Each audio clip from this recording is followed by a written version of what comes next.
Seigneur, je crois.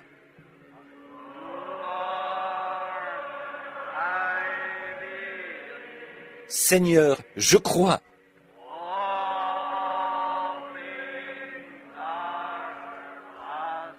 Tout est possible.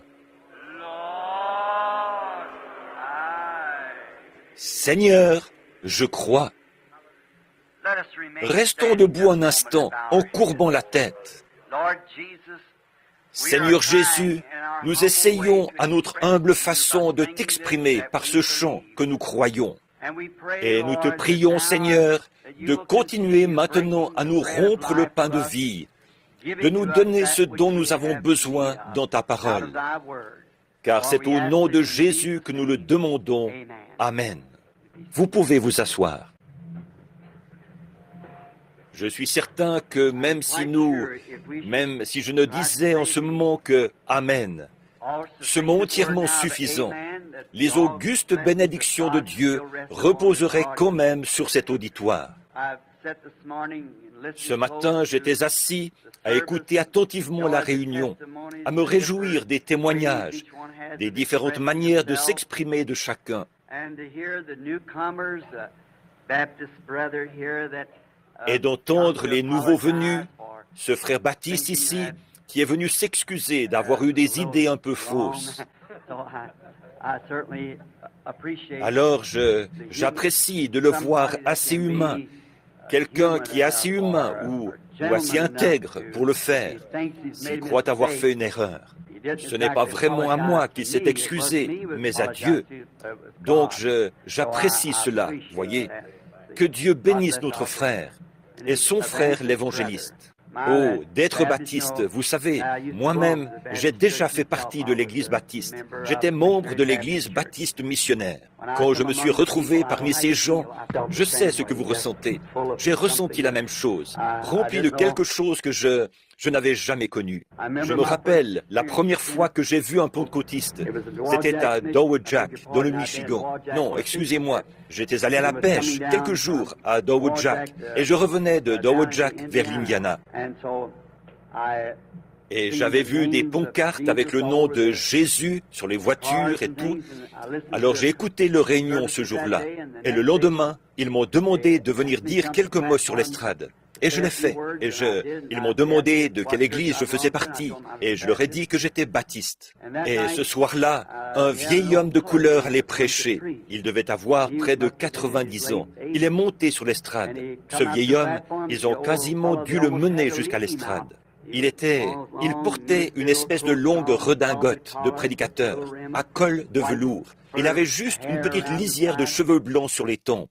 Je me suis dit, tous ces hommes ici, ces théologiens, ces grands hommes, comment se fait-il qu'ils aient laissé confier ce service à quelqu'un comme lui? Ce vieillard devrait plutôt être assis dans un fauteuil quelque part. Ce jour-là, ils avaient prêché au sujet de ce que Jésus a fait ici sur terre. Mais lui, il a pris son sujet dans, il me semble, Job 7, 20, disons. Mais je ne suis pas sûr que c'était cette écriture-là. Quoi qu'il en soit, voici ce qui était dit, entre autres. Où étais-tu quand je fondais la terre, quand les étoiles du matin chantaient ensemble et que les fils de Dieu poussaient des cris de joie? Et il a parlé de ce qui s'est passé au ciel, alors qu'ils avaient parlé de ce qui s'est passé sur terre. Et après avoir parlé pendant à peu près 5 minutes, l'Esprit du Seigneur l'a saisi. Et il a bondi bien haut en l'air en faisant claquer ses talons l'un contre l'autre. Oh, il y avait beaucoup de place, autant que la moitié de cette estrade-ci. Et il est descendu de l'estrade en disant, « Je n'ai pas assez de place ici pour prêcher. » Eh bien, moi, j'avais dans les 20 ans à l'époque. Je me suis dit, si c'est ce que ça fait à ce vieillard, qu'est-ce que ça pourra me faire à moi, voyez?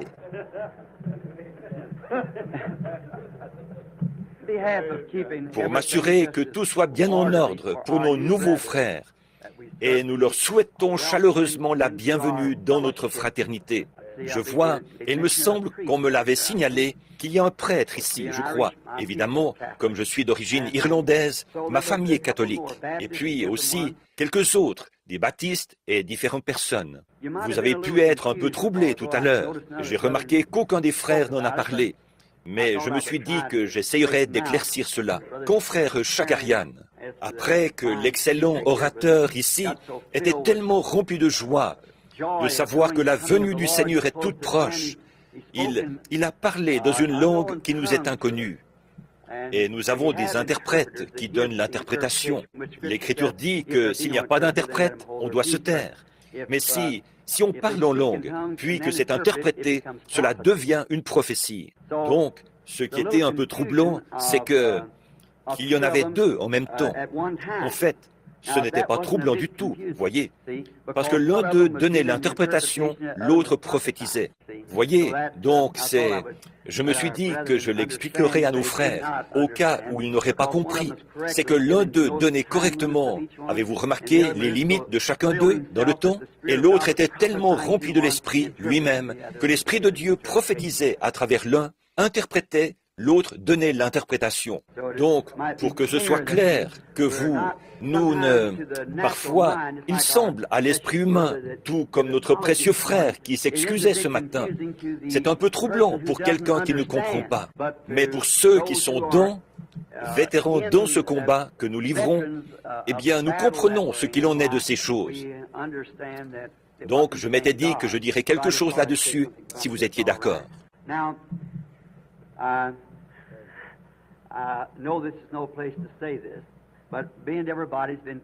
Bon, je sais que ce n'est pas un endroit pour dire ce genre de choses, mais puisque chacun a raconté un petit quelque chose, vous savez, cet homme avait dit, le vieil homme de couleur, il avait dit, je n'ai pas assez de place ici pour prêcher. Moi, je n'ai pas assez de temps ici pour prêcher. Je suis plutôt long. Un homme disait un jour, un ministre s'est avancé. Il était pasteur de cette église depuis 20 ans. Et ses prédications avaient toujours duré une demi-heure pile, tous les dimanches matins dans son église. Et il a dit, ce dimanche matin-là, il a prêché pendant 3 heures. Alors le conseil des diacres l'a fait venir et ils lui ont dit, « Pasteur, nous vous apprécions vraiment. » Ils ont dit, « Nous savons que vous défendez la Bible et ses droits. » Et puis ils lui ont dit, « Et vous nous corrigez toujours pour que nous nous sentions purs et nets devant Dieu. Et nous vous apprécions vraiment. Et nous croyons que vous êtes le serviteur de Dieu. Et nous avons beaucoup apprécié le message de ce matin. » Mais ils ont dit, il y a juste une chose que nous aimerions vous demander. Ils ont dit, c'est que nous vous avons chronométré, nous les diacres. Ils ont dit, tous les dimanches matins, vous prêchez une demi-heure pile. Et aujourd'hui, vous avez prêché 3 heures. Ils ont dit, gardez bien à l'esprit que nous avons vraiment apprécié tout ce sermon. Il était bien. Il mettait ce vieux frère bien à l'aise, vous savez. Il leur a dit, eh bien frère, je vais vous dire ce que c'est. Il a dit, le matin, chaque fois que qu'on m'appelle à aller à la chaire, il a dit, je mets un petit bonbon de marque Lifesavers dans ma bouche. Il a dit, et je le laisse fondre. Et il a dit, une fois que ce Lifesaver est fondu, il a dit, ce qui prend exactement 30 minutes, il a dit, alors j'arrête ma prédication. Il a dit, vous savez, ce matin, il m'a semblé que j'avais un peu dépassé le temps. Je l'ai recraché. C'était un bouton que j'avais dans la bouche.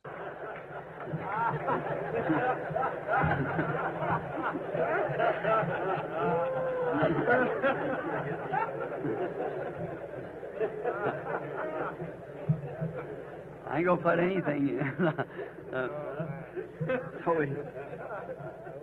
Moi, je ne mettrai rien. J'espère qu'on n'aura pas des boutons dans la poche. Mais nous, j'espère que cela n'a pas l'air d'un sacrilège, là, mais vous savez, même Dieu a de l'humour, vous savez. Donc, nous sommes vraiment reconnaissants d'être ici et d'avoir ce moment de communion fraternelle et avec ce privilège grandiose de rompre le pain de vie une fois de plus, en toute simplicité, comme j'en ai l'habitude. Je sais que des théologiens, comme cet homme qui vient d'Angleterre, qui a parlé ici hier soir, oh, j'ai de la peine à parler après quelqu'un comme cela, moi qui n'ai fait que des études primaires. Mais j'espère que Dieu vous interprétera le sens de ce qui se trouve dans mon cœur. Voyez, si mes mots ne sont pas les bons, je veux croire que mes intentions le sont. Lisons maintenant dans l'Écriture. Vous êtes nombreux à vouloir suivre. Ce matin, je vais lire pendant quelques instants dans le livre du prophète Jérémie, au chapitre 2, et là, je commencerai au verset 1. la parole de l'Éternel me fut adressée en ces mots. Va et crie aux oreilles de Jérusalem. Ainsi parle l'Éternel. Je me souviens de ton amour lorsque tu étais jeune et de ton affection lorsque tu étais fiancé, quand tu me suivais au désert et dans la terre inculte. Israël était consacré à l'Éternel. Il était les prémices de son revenu. Tous ceux qui en mangeaient et se rendaient coupables, et le malheur fondait sur eux, dit l'Éternel. Écoutez la parole de l'Éternel, maison de Jacob, et vous toutes, famille de la maison d'Israël. Ainsi parle l'Éternel. Quelle iniquité vos pères ont-ils trouvé en moi, pour s'éloigner de moi, et pour aller après des choses de néant, et n'être eux-mêmes que néant. Ils n'ont pas dit, « Où est l'Éternel qui nous a fait monter du pays d'Égypte et qui nous a conduits dans le désert, dans la terre aride et pleine de fosses, dans la terre où règne la sécheresse et les ombres de la mort, dans la terre par où personne ne passe et n'habite aucun homme. Je vous ai fait venir dans un pays semblable à un verger pour que vous en mangiez les fruits et les meilleures productions. Mais vous êtes venus et vous avez souillé mon pays et vous avez fait de mon héritage une abomination. Et les sacrificateurs n'ont pas dit, « Où est l'Éternel ?» Les dépositaires de la loi ne m'ont pas connu et les pasteurs m'ont été infidèles. Les prophètes ont prophétisé par Baal et sont allés après ceux qui ne sont d'aucun secours. C'est pourquoi je veux contester avec vous, dit l'Éternel. Je veux contester avec les enfants de vos enfants, au pays de Kittim, et regardez, envoyez quelqu'un au Kédar. Observez bien là, et regardez s'il n'y a rien de semblable. Y a-t-il une nation qui change ses dieux, quoiqu'ils ne soient des dieux? Et mon peuple a changé sa gloire contre ce qui n'est d'aucun secours. Cieux, soyez étonnés de cela, frémissez d'épouvante, d'horreur, dit l'Éternel. Car mon peuple a commis un double péché. Ils m'ont abandonné, moi qui suis une source d'eau vive, pour se creuser des citernes crevassées qui ne retiennent pas l'eau. Que le Seigneur ajoute ses bénédictions à la lecture de ses paroles. Et je voudrais prendre comme sujet, là, des citernes crevassées. Nous avons lu cette écriture ce matin, et toute écriture est inspirée. Et nous venons à la maison du Seigneur pour être corrigés et pour comprendre. Et parfois, nous voyons un petit quelque chose qui fait obstacle, comme ce militaire, il y a un moment, qui nous parlait, qui nous disait que certaines choses, qu'il y a peut-être un autre pays qui a un certain missile ou quelque chose du genre, et il nous faut trouver quelque chose pour contrer cela par une stratégie militaire. Eh bien, c'est pareil pour l'Église, la paroisse où un homme prêche, ou bien s'il est évangéliste sur le terrain. Quand il voit des soulèvements, quelque chose qui commence à peine, qui est encore tout frais, ou quoi que ce soit, cet homme, s'il est un serviteur de Dieu, il se doit de bloquer cette chose aussi loin que possible de l'esprit des gens, pour qu'ils s'en tiennent éloignés. Et nous ne voulons pas cela. Nous ne voulons pas nous retrouver dans ce genre de situation-là. Bien, à l'époque de Jérémie, là, sa prophétie, une soixantaine d'années avaient passé depuis la mort d'Ésaïe. Et cela faisait une soixantaine d'années qu'il n'y avait pas eu de prophète majeur. Il y avait eu Habakkuk et quelques-uns des petits prophètes mineurs. Mais c'était Ésaïe qui avait été le dernier prophète majeur. Et les gens, pendant cette période, ils n'avaient eu personne qui les fasse sortir. Ils avaient dérivé, bien qu'ils soient le peuple de Dieu. Ils avaient dérivé jusqu'à l'état dans lequel nous les trouvons quand Jérémie vient leur prophétiser. Et Jérémie aussi, il a prophétisé avant l'exil, et il est aussi parti en exil avec eux. Et puis, bien sûr, Daniel a suivi après Jérémie, et Daniel a dit qu'il avait compris par l'Écriture qu'il devait être là-bas pendant 70 ans. Bien sûr, il y avait un autre prophète parmi eux qui a voulu faire de ce joug qu'il avait mis sur son cou, déclarer que ce serait une petite affaire, qu'au bout de 2 ans, eh bien, Dieu allait tous les faire rentrer. Mais Jérémie savait que ce n'était pas vrai. Et nous savons ce qui est arrivé au prophète, qui avait donné une fausse prophétie. Il est mort dans l'année. Donc, Dieu ne l'a pas laissé subsister. Et là, nous remarquons aussi dans quel état les gens étaient à l'époque. Maintenant, je ne voudrais pas que vous me compreniez mal. Je n'ai pas mon intention dans ce que j'ai l'intention d'exprimer ici. Quelques passages de l'Écriture et quelques notes. Avant, je n'avais pas besoin de noter mes passages de l'Écriture et tout. Mais depuis que j'ai eu 25 ans pour la deuxième fois, eh bien, je ne me souviens plus des choses comme avant.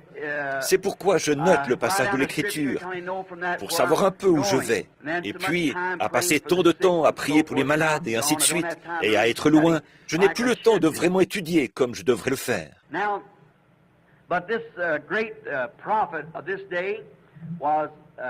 Bien, mais ce grand prophète de l'époque, c'était Jérémie, et il était un peu du genre d'Amos, et de bien d'autres prophètes qui avaient paru. Il a été bouleversé quand il a vu l'état de la nation. Or, c'était des endroits. Parfois, quand on parle d'une nation, on pourrait penser que ça s'applique à un certain groupe. Ce n'est pas cela. C'est l'image de la nation en général.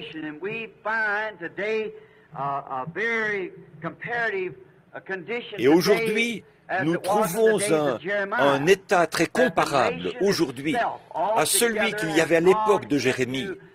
La nation elle-même a plus ou moins totalement sombré dans l'idolâtrie. Elle s'est en quelque sorte éloignée de Dieu. Et si cela s'est produit, c'est à cause d'hommes faibles derrière la chair.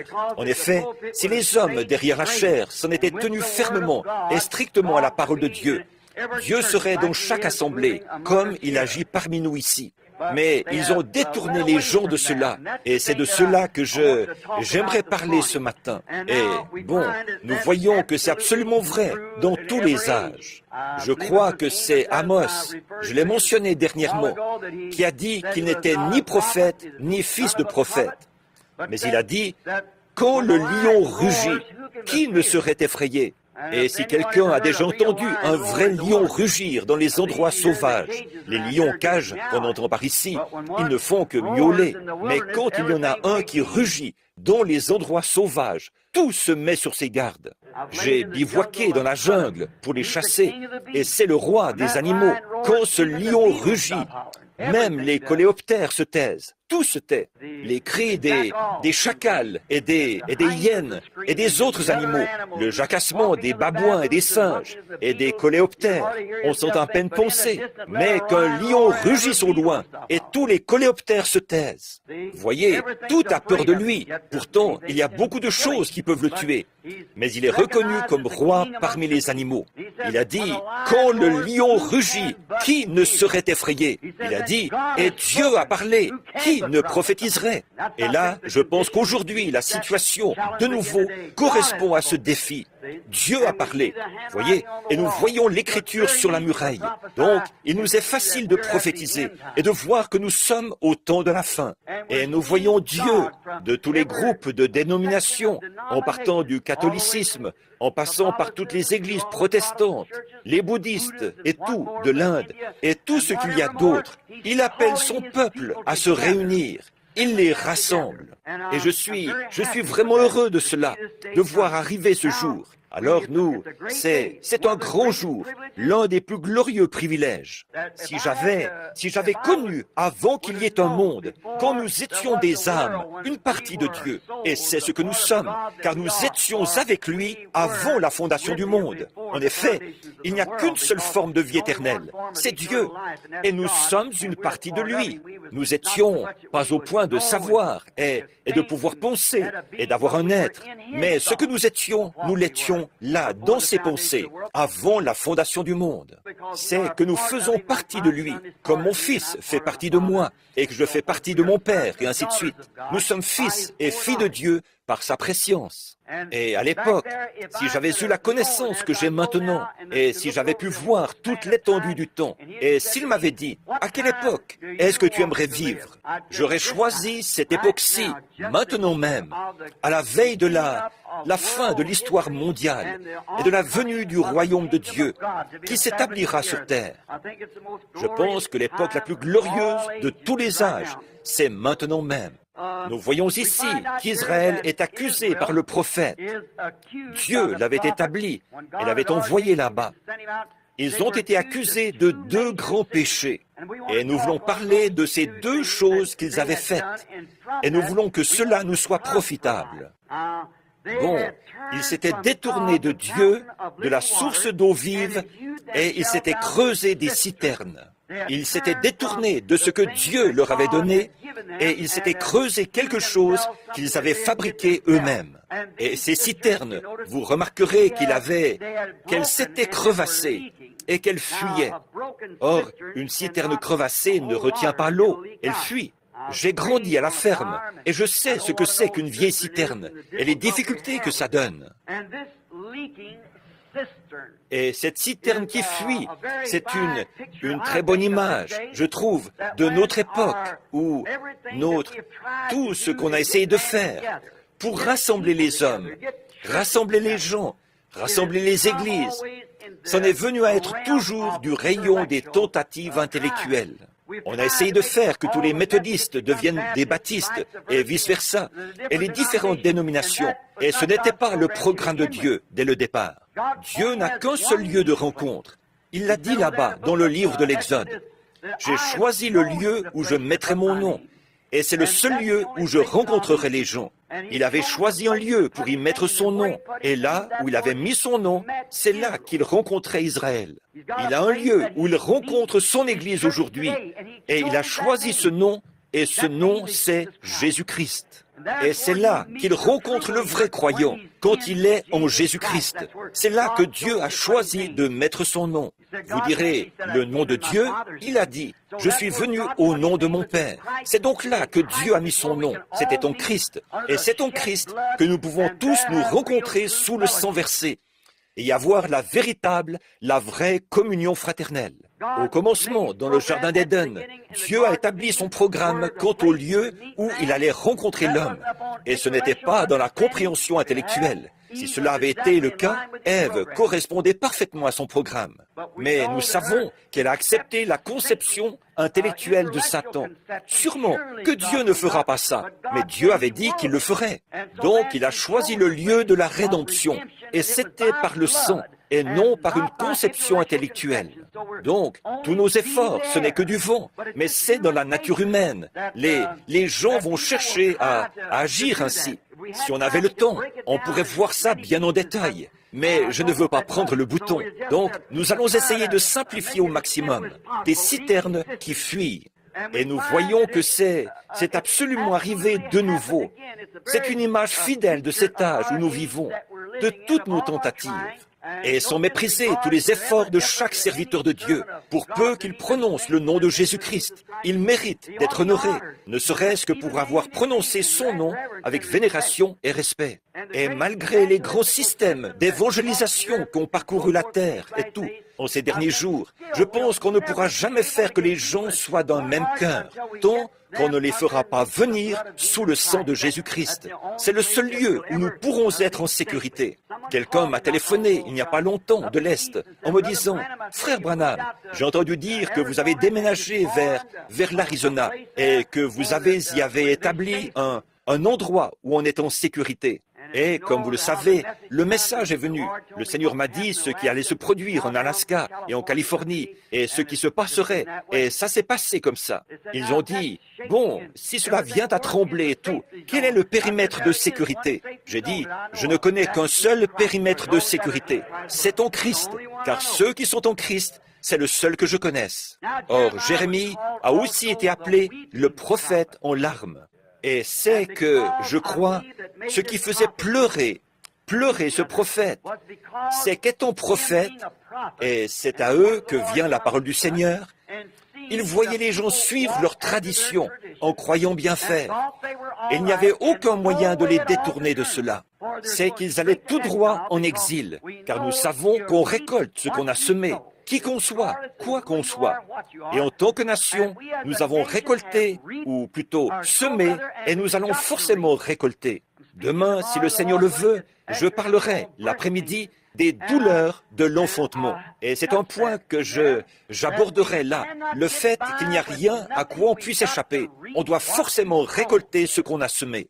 Et si Dieu nous laissait nous en tirer avec la perversion du christianisme qu'on a aujourd'hui, de pervertir les gens en les conduisant dans ces choses qu'on fait passer pour du christianisme, alors, comme le disait Frère Moore une fois, il serait moralement tenu de ressusciter Sodome et Gomorrhe et de s'excuser de les avoir brûlés. C'est vrai, c'est que Dieu est toujours juste. Et là où l'injustice est parvenue, sa sainteté et sa parole l'obligent à faire récolter aux gens ce qu'ils ont semé. Alors, cela va forcément nous arriver. Bien, remarquez qu'il avait abandonné, lui, la source d'eau vive, pour se creuser des citernes. Bon, il y a peut-être quelqu'un ici qui ne saurait pas ce que c'est qu'une citerne. Une citerne, c'est un réservoir fabriqué qu'on essaie d'utiliser à la place d'un puits. C'est quelque chose que quelqu'un a creusé. Et combien savent ce que c'est qu'une citerne? Bien, ça va, il y a beaucoup de campagnards ici ce matin. Alors, je me rappelle la citerne qu'on avait là-bas, comment elle était, et que j'avais toujours peur de boire de cette affaire. C'était un réservoir fabriqué, et on ne peut jamais s'y fier. On ne peut pas se fier à une citerne. Bien, tout ce qui est fait par l'homme, d'habitude, ce n'est pas très bon. Mais tout comme le Seigneur a établi le temps dans ses cycles, et la terre qui tourne, chaque année, chaque passage, chaque jour, chaque heure, et le coucher du soleil, ça ne manque jamais. Mais même les meilleures montres qu'on peut trouver, elles manquent plusieurs minutes en l'espace d'un mois, certainement. Mais vous voyez, tout ce que Dieu fait est parfait, et ce que l'homme fait, c'est imparfait. Pourquoi donc se contenter de ce que fait l'homme, alors qu'on peut avoir ce qui est parfait? J'ai toujours dit cela de nous autres pentecôtistes. Voyez-vous, nous savons, et nous ne sommes pas en dehors de Dieu. Nous ne pensons pas l'être. Mais nous savons qu'il y a aussi parmi nous des gens qui essaient d'imiter les autres. C'est humain, c'est tout. C'est ce qu'ils essayent de faire. C'est ce qu'ils faisaient dans la Bible. L'un, moi je suis de Paul, moi je suis de Silas, et ainsi de suite. Mais ils essayent d'imiter ce qu'un autre a fait, ou ce que fait quelqu'un d'autre. Mais pourquoi se contenter d'une fausse imitation alors que les cieux sont remplis de l'authentique, alors que la promesse est pour vous et pour vos enfants? Pourquoi est-ce que nous accepterions autre chose? Pourquoi est-ce que nous adopterions un credo ou un dogme alors que la Bible est la parole de Dieu pure, sans contamination? Pourquoi essaierait-on d'ajouter ou de retrancher quelque chose alors que le Seigneur Jésus a dit dans Apocalypse 22, 18, si quelqu'un en retranche une seule parole ou y ajoute une seule parole, sa part sera retranchée du livre de vie. Quand Dieu a placé la race humaine sur terre au départ, il leur a dit qu'il vivrait de sa parole. Or, la parole de Dieu est comme une chaîne qui nous porte par-dessus l'enfer. Et comme une chaîne ne vaut pas mieux que son maillon le plus faible. Dieu veut que nous en gardions chaque parole. Bon, ça, c'était le début de la Bible. Le simple fait de manquer à une seule parole a plongé la race humaine dans les ténèbres de la mort. Jésus est venu au milieu de la Bible et il a dit que l'homme ne vivra pas de pain seulement, mais de toute parole. Pas d'une partie des paroles seulement, ni de 99%, mais de toute parole, tout comme c'était le cas pour Ève et Adam. Et à la fin de la Bible, Apocalypse 22, 18, il a dit que si quelqu'un retranche une seule parole de ceci, ou y ajoute une seule parole, alors pourquoi est-ce qu'on voudrait y injecter l'idée de quelqu'un sur quelque chose, alors que c'est ici l'idée même de Dieu à ce sujet? Il nous faut prendre ce que lui, il a dit. Et il est aussi écrit, que toute parole d'homme soit reconnue pour mensonge et la mienne pour vérité. Voilà ce qui se passait avec ce prophète. À l'époque de Jérémie, il était prophète. Il avait la parole du Seigneur. Et il y avait cet individu qui essayait d'y injecter quelque chose. Or, on ne peut pas se fier à cela. Là, je compare ces réservoirs-là au système qu'on a essayé d'adopter pour remplacer la parole originelle de Dieu. C'est qu'il n'y a rien qui puisse la remplacer. Elle est Dieu. Au commencement était la parole, et la parole était avec Dieu, et la parole était Dieu, et la parole a été faite chair, et elle a habité parmi nous. Et il est dit dans Hébreux 13:8, il est le même, hier, aujourd'hui et éternellement. Comment est-ce qu'on pourrait échapper à cela? C'est forcément la vérité. Il est toujours le même. Il est le même dans tous les éléments qui le constituent. C'est pour cela que vous en bénéficiez, vous autres baptistes, méthodistes, catholiques, presbytériens et ainsi de suite, que vous bénéficiez de sa présence. Quelque part en vous, vous avez accepté Dieu, peut-être de façon intellectuelle parfois, peut-être que vous avez ressenti la puissance de Dieu et que vous êtes un serviteur de Dieu. Mais lorsque vous pouvez réellement entrer en Dieu et reconnaître votre place en lui, en tant que fils ou fille de Dieu, c'est cela qui vous procure cette joie immense que Dieu avait prévue pour vous. Bien, nous remarquons dans Marc au chapitre 16 que Jésus n'a pas dit « Allez par tout le monde et enseignez ». Il a dit « Allez prêcher l'Évangile ». Prêcher l'Évangile, c'est démontrer la puissance du Saint-Esprit. Aller par tout le monde et démontrer la puissance du Saint-Esprit. Je parlais à un frère, l'un des commanditaires de ma série de réunions en Inde, là-bas, à Bombay et en Afrique du Sud. Il y a différents endroits, là où des missionnaires avaient enseigné cela comme une simple parole ou comme une conception intellectuelle. Mais un jour, pendant la série de réunions, quand le Saint-Esprit est descendu lui-même, il a sauvé 30 000 purs indigènes lors d'un seul appel à l'autel, à l'endroit même où ils étaient. Il y avait là des femmes qui étaient presque aussi nues que le jour de leur naissance. Et à l'instant même où elles ont levé les mains pour accepter Christ, et le Saint-Esprit est descendu là. Il a guéri 25 000 personnes en même temps. Des gens qui étaient en chaise roulante, sur des civières et des brancards. Le lendemain, le maire de la ville m'a fait voir des camions remplis de ces choses qui passaient dans la rue. Ces femmes étaient là, nues, sans savoir qu'elles étaient nues. Mais dès que le Saint-Esprit les a touchées, elles se sont couvertes avec leurs bras pour s'éloigner de la présence de leurs hommes. Et alors, je me demande comment nous, en Amérique, nous pouvons dire que nous sommes une nation chrétienne et que nous sommes dans la présence de Dieu. Chaque année, nous, nos femmes, se dévêtent de plus en plus, alors qu'on devrait plutôt se vêtir de plus en plus. Et plus on se revêt de Christ, plus on prend conscience de son propre état.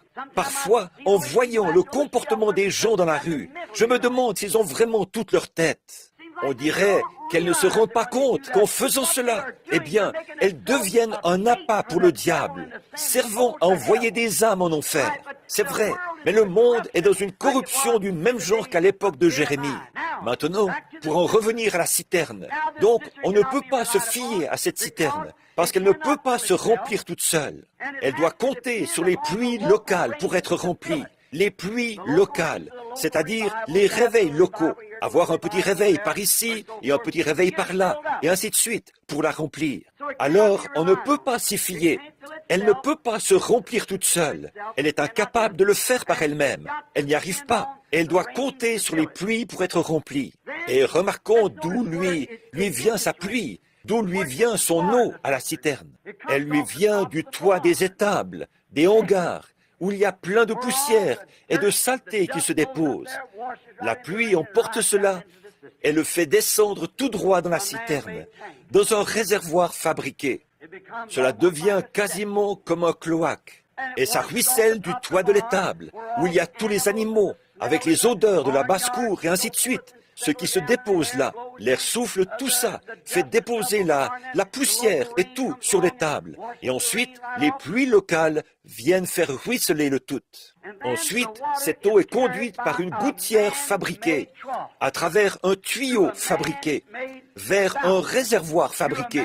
Et une fois arrivée là, elle est dégoûtante, tellement dégoûtante qu'il faut mettre là-dessus un chiffon qui sert de filtre, sans quoi on ne pourrait pas la boire. Là, voyez, elle ruisselle du toit par une gouttière fabriquée, un tuyau fabriqué, dans un réservoir fabriqué. Et par-dessus, on met un filtre fabriqué pour retenir quelques-unes des bestioles et des choses contenues dans cette eau. Or, nous remarquons, après que l'eau a stagné là quelques jours, dans cette dénomina ou ce réservoir fabriqué, excusez-moi, bon, une fois qu'elle a ruisselé, mêlée à toutes sortes de théologies et tout, qui ruisselle avec, là, nous voyons qu'après être restée là quelques jours, elle devient stagnante. Et chacun sait, dans l'histoire de l'Église, quand Dieu envoie quelque chose, un message, et que cela vient tout frais de Dieu, ensuite, après la vie de ce fondateur, ou quel que soit son titre, que vous l'appeliez réformateur, ou ce que vous voulez en dire, après sa mort, ils établissent un système et ils font une organisation. Et dès l'instant où ils en font une organisation, c'est mort. Cela ne reprendra jamais vie. C'est ce qui s'est passé à chaque fois, aussi loin qu'on puisse retourner. Et avec tout le respect que je dois au prêtre catholique qui est ici, quand Dieu a organisé l'Église, ou pas organisé, Dieu n'a jamais organisé une Église.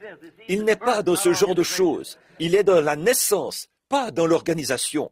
Donc, quand Dieu a démarré l'Église, le jour de la Pentecôte, après, ils ont fini par organiser cela à Nicée, Rome, et c'est là qu'elle a perdu sa puissance. Ensuite, nous en arrivons à la réforme luthérienne, qui était grandiose. La parole de Dieu a été donnée.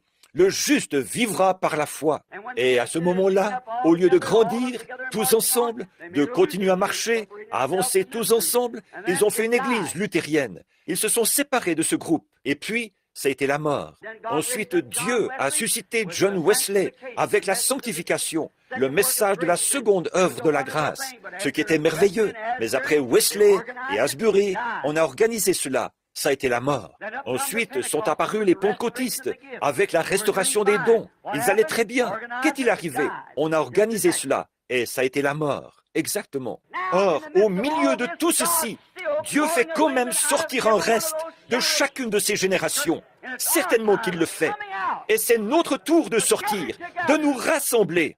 Et ce que je pense, c'est que les hommes d'affaires du plein évangile ont joué un grand rôle pour abattre ces murailles et pour dire, il n'y a pas de différence entre nous. Unissons-nous pour adorer Dieu sous un même principe et non sous une organisation. Si c'était une organisation, je quitterais immédiatement cette estrade. Je n'ai rien à voir avec cela. Ce qu'il y a, c'est qu'il faut que ce soit une communion, et pas une communion autour d'un credo, mais une communion en Christ, par la puissance de sa résurrection. Voilà ce qui produit la vie, ce qui produit la naissance. Et avant qu'une naissance puisse avoir lieu, nous comprenons qu'il doit y avoir une mort avant la naissance. Et une naissance, c'est un vrai gâchis, n'importe quelle naissance, que ce soit dans une porcherie ou n'importe où ailleurs. C'est un vrai gâchis. Et c'est pareil pour la nouvelle naissance. Cela vous fait faire des choses que vous ne penseriez pas faire d'habitude. Mais quand vous êtes prêt à mourir à vous-même, alors vous naissez de nouveau en étant une nouvelle créature en Jésus-Christ. Alors les choses s'ouvrent et la vie devient une nouvelle vision pour vous, parce que vous avez accepté la personne de Jésus-Christ et non pas une théorie ou un credo, ou même la parole écrite. Elle doit être vivifiée par le Saint-Esprit. Peu importe combien vous avez de théologie, elle reste lettre morte. Je pourrais avoir une poignée de grains de blé. Tant que ce blé n'entrera pas dans le processus qui lui permet d'être vivifié, il ne vivra pas. Vous pouvez avoir un doctorat en philosophie, en droit, tout ce que vous voulez. Mais tant que le Saint-Esprit ne vient pas vivifier cela en vous par une expérience personnelle avec Dieu, le blé ne sert à rien. Tout ce que vous avez appris est en vain. Comme cet Anglais le disait ici l'autre soir, cela m'a étonné. Toute l'instruction qu'il avait, comme Paul, il a dû oublier tout ce qu'il savait pour trouver Christ. faire des choses qu'il n'aurait pas cru qu'il ferait. Mais c'est comme ça que Dieu fait. Il nous humilie dans notre système d'instruction. Pas que j'essaie de promouvoir l'ignorance, mais j'essaie seulement de vous montrer la différence. L'instruction n'apportera jamais la vie. Il faut l'Esprit de Dieu pour apporter la vie. Et cette vie ne doit pas venir du simple réveil intellectuel. Elle doit venir du réveil de la Bible, de la parole. Et cette parole est la même hier, aujourd'hui et éternellement. Et quand elle vient aujourd'hui et qu'elle est vivifiée, on a le même résultat qu'on a eu dans Acte 2. Exactement. Cela a toujours été le cas. Et ce le sera toujours, parce que c'est l'Esprit de Dieu qui crée l'atmosphère. Il faut une atmosphère pour faire les choses. C'est pour cela qu'on vous enseigne toujours, à vous les hommes, amenez vos enfants ici. Mais bien sûr, c'est vrai. J'étais heureux de voir ma fille, Rebecca, entrer et s'asseoir il y a quelques instants. Certains d'entre vous m'ont vu faire un clin d'œil à une femme. C'était ma fille. Donc, elle est entrée s'asseoir. Je veux qu'elle reçoive le baptême de l'Esprit. Et c'est pour cela qu'elle est ici, à la réunion. Voilà le but de la chose. Il faut une atmosphère. Comme le disait le vieux docteur Bosworth, on peut prendre un œuf de poule et le mettre sous un chiot. Il fera éclore un poussin. Pourquoi? Parce que c'est un œuf et qu'il a l'atmosphère qu'il faut. Peu m'importe que vous soyez méthodiste, baptiste, presbytérien. Dans la bonne atmosphère, c'est un enfant de Dieu, né de nouveau, qui éclora. C'est l'atmosphère qui produit cela, quelle que soit l'étiquette de dénomination que vous portiez.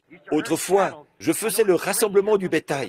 Je voyais l'inspecteur, quand on faisait monter les bêtes en forêt, qu'on les menait des pâturages autour du ranch vers la forêt. Il se tenait là et il les regardait passer par la barrière qui permettait de franchir la clôture à bétail. Il ne faisait pas trop attention aux marques, parce qu'il y avait toutes sortes de marques qui passaient là. Mais il y a une chose à laquelle il faisait attention, c'était l'étiquette du sang. Il fallait que la bête soit une Hereford, de race pure. Sinon, elle ne pouvait pas monter vers la forêt, parce que c'est l'association Hereford qui faisait paître dans cette forêt-là. Il fallait qu'elle ait l'étiquette du sang pour préserver la race. Et je pense que ce sera comme ça au jour du jugement.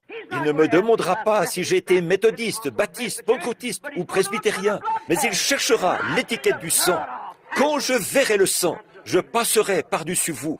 C'est ça qu'il faut. Donc, nous voyons que ces citernes, quand elles sont là depuis un certain temps, elles deviennent stagnantes et elles ne sont plus bonnes.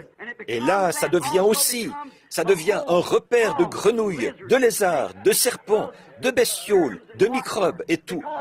Parce que c'est un état de stagnation qui s'y est introduit. Pouvez-vous imaginer ce qui ruisselle du toit d'une étable ou d'une maison près de l'étable, ou bien partout où il y a de la saleté, toutes les bestioles, tous les microbes et tout, qui ruissellent dans cette citerne? Là, c'est un exemple parfait de toute espèce de système fabriqué par l'homme.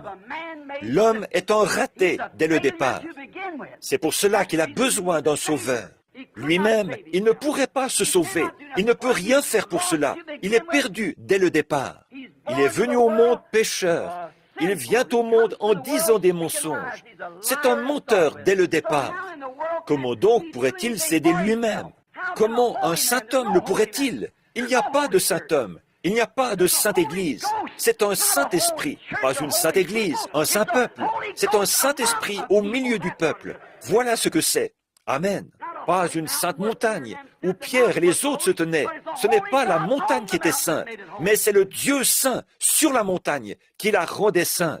Ce n'est pas une sainte personne, c'est le Saint-Esprit à l'œuvre dans cette personne qui la rend sainte. Ce n'est pas la personne, mais la personne du Saint-Esprit.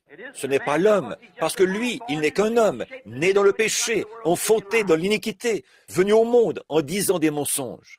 Tout système fabriqué par l'homme le gardera là. Il empêchera l'intellectuel, les yeux intellectuels de voir ces choses, de sorte qu'ils se diront « Je suis membre de l'Église, mon nom est sur le registre, j'ai fait ceci, mon père était ceci et tout. » Cela semble être bien, et c'est bien, je n'ai rien à dire contre ça. Mais pourtant, mes amis, Jésus a dit « Si un homme ne naît de nouveau, il ne peut même pas voir. » Voir ici, ça ne veut pas dire voir de ses yeux, mais comprendre le royaume des cieux. Tant que vous n'y êtes pas entré par une naissance. Comment cet évangéliste baptiste aurait-il pu, cet homme qui était là, en train de critiquer et de se moquer de cela? Voyez, il n'y avait rien en lui qui puisse même le recevoir. Mais il fallait que Dieu agisse. Voyez, Dieu lui a donné le Saint-Esprit. Il a manifesté que ceci n'est pas de l'hypocrisie, c'est la parole. L'idée d'une école, c'est tout ce qu'il entend. Et eux, ils essaient de prendre toutes les bénédictions de Dieu et les placer sur une époque passée.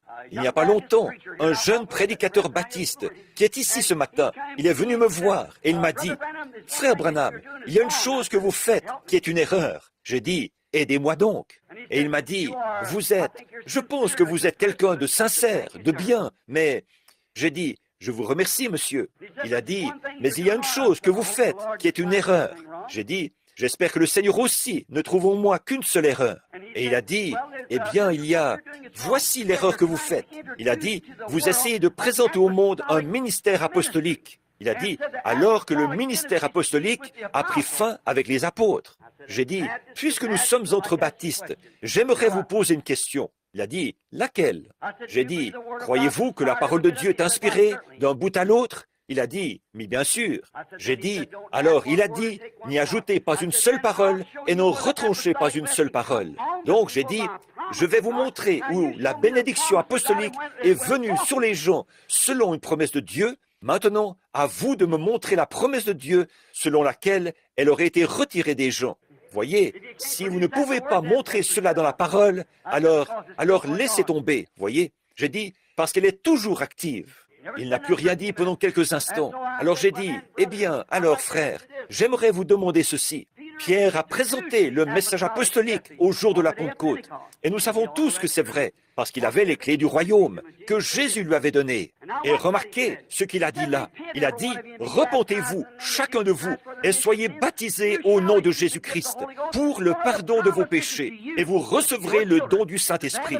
Car la promesse est pour vous, pour vos enfants, et pour ceux qui sont au loin, en aussi grand nombre que le Seigneur, notre Dieu, les appellera. Si donc, il y a un endroit où il l'a retiré, qu'est-ce qui est arrivé aux paroles que Pierre a prononcées le jour de la Pentecôte? Voyez, non, il n'a jamais pris fin.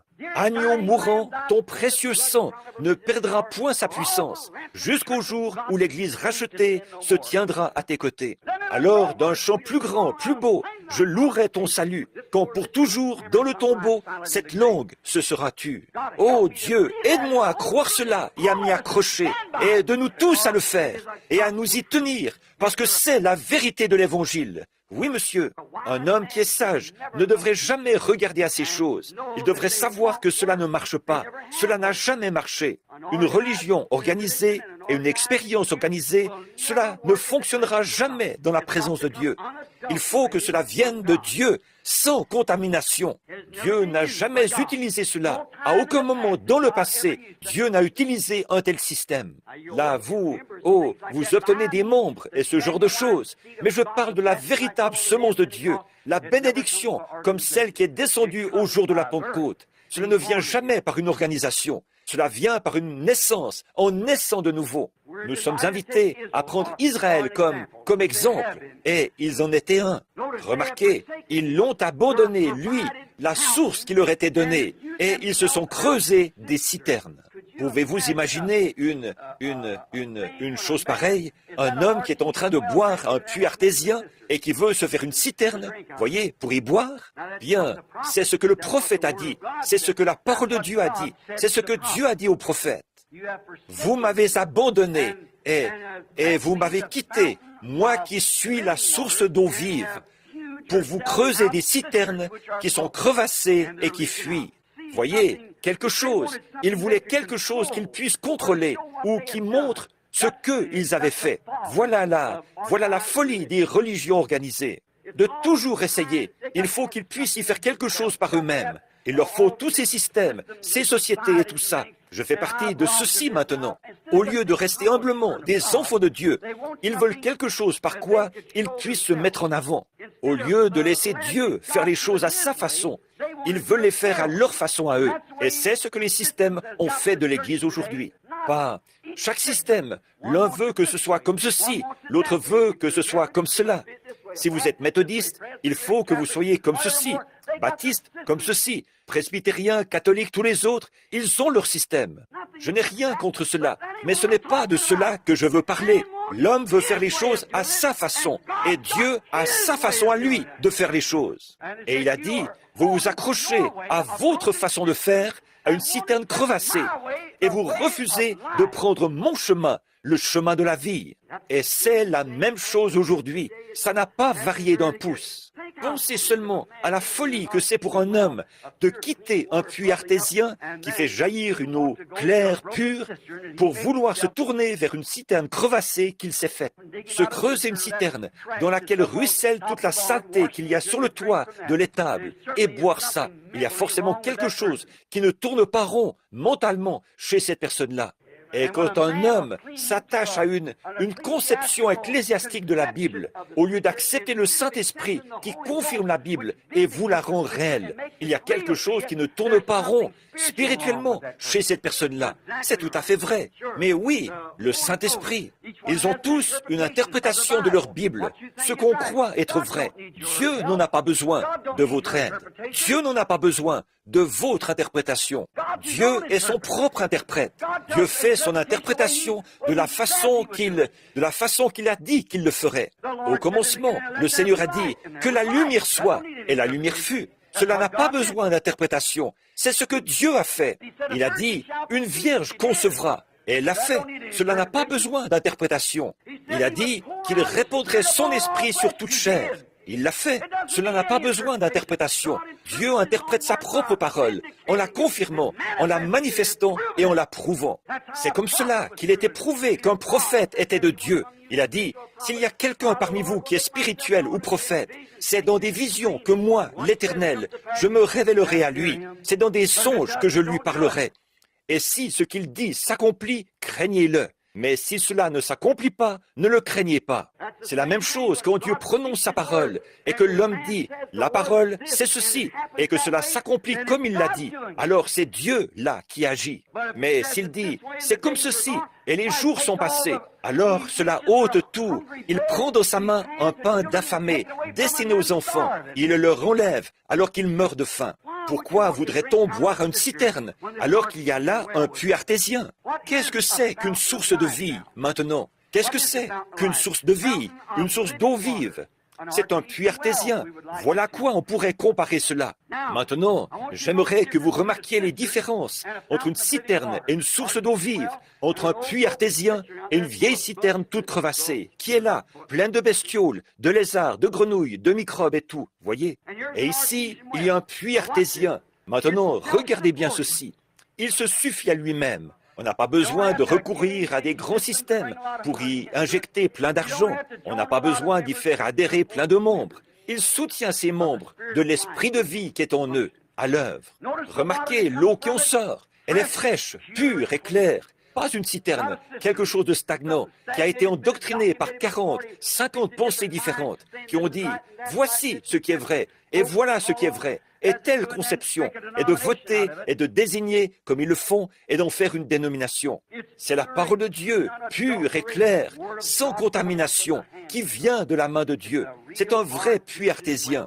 Remarquez, le secret de sa puissance est au-dedans de lui-même. L'homme ne peut pas le trouver. C'est une sorte de pression en dessous qui le fait jaillir. Je me rappelle quand j'étais garde-chasse de l'État d'Indiana. Je passais près d'un certain puits dans le comté d'Harrison, une source. Elle bouillonnait sans arrêt. Et elle était vraiment, elle avait l'air toute joyeuse. Qu'il y ait de la neige sur le sol, de la glace, que ce soit pris en glace, malgré le froid qu'il pouvait faire, elle bouillonnait toujours. Même quand les étangs et les réservoirs fabriqués, pleins de grenouilles et tout, étaient complètement gelés jusqu'au fond. Et ça montre que n'importe quelle dénomination, par un petit manque d'esprit ou un léger changement d'atmosphère, elle gèle. Mais le puits artésien de Dieu, il est le même hier, aujourd'hui et éternellement. Son bouillonnement, son flot le tient constamment nettoyé de toutes les saletés. Il n'y a pas de saleté dedans au départ. Et dès qu'il en arrive une, elle est évacuée. Cette source-là, elle bouillonnait comme ça. Et j'étais assis là un jour, je me suis dit, je crois que je vais parler à cette source un moment. J'ai ôté mon chapeau et j'ai dit, pourquoi es-tu si heureuse? Qu'est-ce qui te fait bouillonner comme ça? C'est peut-être parce que les biches viennent boire de ton eau de temps en temps. Si elle avait pu répondre, elle m'aurait dit, non. J'ai dit, c'est peut-être parce que moi, je bois de ton eau. Non, ce n'est pas cela. J'ai dit, eh bien, qu'est-ce qui te rend si pur, si clair? Qu'est-ce qui bouillonne, qui te fait bouillonner, rempli de joie tout le temps, au point que rien ne peut te faire geler? Tu jaillis en l'air, et il n'y a rien que de l'eau claire. Si elle avait pu me parler, savez-vous ce qu'elle m'aurait dit, cette source? Elle m'aurait dit, frère Branham, ce n'est pas moi qui bouillonne, c'est quelque chose derrière moi qui me fait bouillonner. Et c'est pareil pour, voilà une expression bien rudimentaire, mais vous savez ce que je veux dire. Et c'est pareil pour une expérience de nouvelle naissance. Vous ne pouvez pas la retenir. C'est une source d'eau en vous qui bouillonne jusque dans la vie éternelle. Voyez, il y a quelque chose là, et vous n'y êtes pour rien. Les réservoirs fabriqués peuvent geler, et que les gens réclament un réveil et tout. Mais un homme qui est sous cette source-là, qui vit dans cette source-là, c'est jour et nuit. Non, vous n'avez pas besoin d'attendre les pluies locales et les réveils locaux. Vous en êtes rempli. Je lui donnerai une source de vie au-dedans de lui, qui bouillonnera au-dedans de lui. Il y a quelque chose en elle qui est frais chaque jour, pur et clair. C'est la parole de Dieu dans votre cœur et dans votre bouche, sans contamination, et qui se confirme d'elle-même, qui parle d'elle-même. Qu'il pleuve, qu'il neige, quel que soit le temps, peu importe, vous êtes toujours heureux, parce que le Saint-Esprit est à l'intérieur qui bouillonne. C'est la puissance cachée. Remarquez, son secret est au-dedans de lui. Il se donne gratuitement à quiconque veut boire et se servir de ce qu'il est. Là, il ne s'agit pas de faire la fine bouche et de dire, bien, moi, puisque je suis méthodiste, je ne dois aller qu'à l'église méthodiste pour avoir un réveil. Il faut que j'aille là, mais si je dois aller à une église pentecôtiste, parce que je suis un revivaliste de Pentecôte. Je vous le dis, quand vous avez ce puits d'eau qui jaillit, cette source, quand vous buvez de celle-là, il n'y a pas de distinction. Vous donnez à tous ceux qui passent. Vous êtes prêt à donner une espérance de vie à un catholique, un protestant, à un juif, à un athée, à n'importe qui. Vous avez vraiment quelque chose en vous qui le fait. Remarquez encore une chose au sujet de ce puits. Il n'y a jamais besoin de pomper. Il n'y a pas besoin de tirer et de pomper. De cela, j'en ai vu tellement que ça me donne la nausée. De faire venir quelque chose en pompant, en jouant plein de musique, en sautillant, ou en couvrant la ville de documentation et avec d'énormes affiches. L'homme pour notre temps. Il n'y a qu'un seul homme pour notre temps. C'est Jésus-Christ, qui est le même hier, aujourd'hui, éternellement. Il n'y a qu'un seul messager de Dieu. C'est Jésus-Christ. Oui, monsieur. Il n'y a pas besoin de pomper pour faire venir cela, ni de tirer pour le faire descendre. Il n'y a pas non plus besoin de s'y rattacher. Il suffit de le prendre gratuitement. Amen. Je suis la source d'eau vive. Vous m'avez abandonné pour aller vous construire des réservoirs. Celle-là, il n'y a pas besoin de la pomper, de la tirer, de s'y rattacher, de la creuser, ni rien d'autre. Il suffit d'en prendre gratuitement. Il n'y a pas besoin non plus d'une théologie d'homme, un chiffon qui sert de filtre, pour vous dire ce qui y passe, l'effet qu'elle a. Non, une théologie d'homme, d'un système éducatif quelconque, une religion pharisaïque, ceci, ou la citerne d'un système religieux. Il n'y en a pas besoin. Sa présence est carrément inutile. Celle-ci, si vous la recouvrez d'un chiffon, elle l'enverra loin en l'air. Elle n'a rien à voir avec cela. Elle se suffit à elle-même. C'est la puissance de Dieu qui jaillit jusque dans la vie. Pourquoi un homme abandonnerait une chose comme celle-là pour aller se rattacher à un système? Ça me dépasse. Elle n'a pas besoin de chiffons qui lui servent de filtre. Elle n'en a pas besoin. Elle n'a pas besoin n'a pas besoin de compter sur les pluies locales pour se remplir. Elle est toujours remplie. Amen. Un homme, comme j'en entends qui disent, j'ai vraiment le cafard aujourd'hui. Oh là là. Oh, je suis si heureux de vivre dans la présence de Dieu, que les choses aillent bien ou pas. Il est ma vie. Amen. Il est notre vie.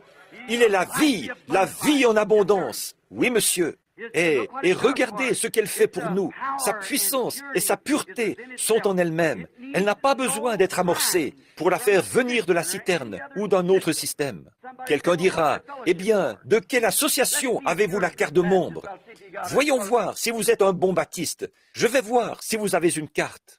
Ou un bon pentecôtiste. Si vous êtes unitaire, binitaire, trinitaire ou n'importe quoi. Voyez, elle n'a pas besoin d'être amorcée. Elle est toujours en marche. Oui. Vous savez, avant, j'avais cette vieille citerne. Là, je devais faire couler de l'eau. Et je pompais pour amorcer cette pompe à aspiration, pour faire sortir l'eau de là.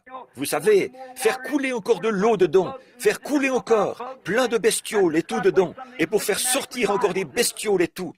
C'est à peu près comme ça que ça se passe dans certains de ces réveils systématiques. Mais, Dieu merci, il y a une source remplie de sang, et les pécheurs plongent dans ce flot. On n'en fait pas des membres d'église, on en fait des chrétiens, quand ils viennent à cette source-là.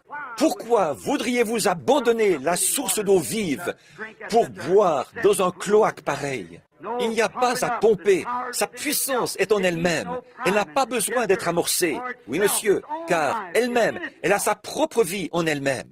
Voilà comment est la semence de Dieu dans le cœur d'un homme. La vie de Dieu est dans l'individu, pas dans l'Église. En vous, elle est en vous. C'est vous qui avez le germe de vie en vous. D'y goûter une seule fois, c'est suffisant pour convaincre toutes sortes d'hommes d'église. Demandez aux prêtres catholiques, demandez aux baptistes, à n'importe qui, d'avoir goûté une seule fois à cette excellente eau fraîche du puits artésien. Je vous le dis, ça donne la conviction que c'est la vérité. À votre âme affamée, en tout cas, à celui qui est assoiffé, ça donne cette conviction, en tout cas. Bon, si vous n'avez pas soif, ce baptiste-là, il n'avait pas soif au début, mais une fois qu'il a eu soif, il a trouvé l'eau très bonne. C'est vrai, mais il faut que vous ayez soif. La soif des heureux, comme Jésus a désigné cela. Heureux serez-vous lorsque vous aurez faim et soif de la justice, car vous serez rassasiés. Amen. C'est Jésus qui l'a dit, mes amis. Oui, monsieur, c'est une source bénie pour ceux qui ont soif. Pourquoi quelqu'un voudrait-il la troquer contre un marécage? Comment pourrait-on vouloir troquer un puits artésien contre l'eau d'un marécage, pleine de bestioles et contaminée par toutes sortes de théories humaines, dont Dieu a dit qu'à en ajouter une seule à sa parole, ou à retrancher une seule de ses paroles, on verrait sa part retranchée du livre de vie. Et alors que Dieu a promis de confirmer cette parole dans chaque génération, car la promesse est pour vous et pour vos enfants et pour tous ceux qui sont au loin, en aussi grand nombre que le Seigneur notre Dieu les appellera. Pourquoi voudrait-on pomper au moyen de la pompe d'un système qui est contaminé depuis des années par de la manne vieillie? Peut-être que cette manne était bonne, rien contre ça, à l'époque de Martin Luther, à l'époque de ceci, à l'époque de cela, et des autres réformateurs. Rien à redire à ça, mais c'est une manne qui est descendue il y a longtemps. Si nous remarquons dans la Bible, il fallait qu'ils la ramassent chaque jour. Il fallait qu'ils en ramassent de la fraîche. Une fois qu'elle avait vieilli, un moment, elle pourrissait. Elle ne peut pas pourrir sans se décomposer. Il faut qu'elle contienne des bactéries ou quelque chose qui la fasse pourrir. Nous savons que c'est comme ça. Et c'est pareil pour les systèmes.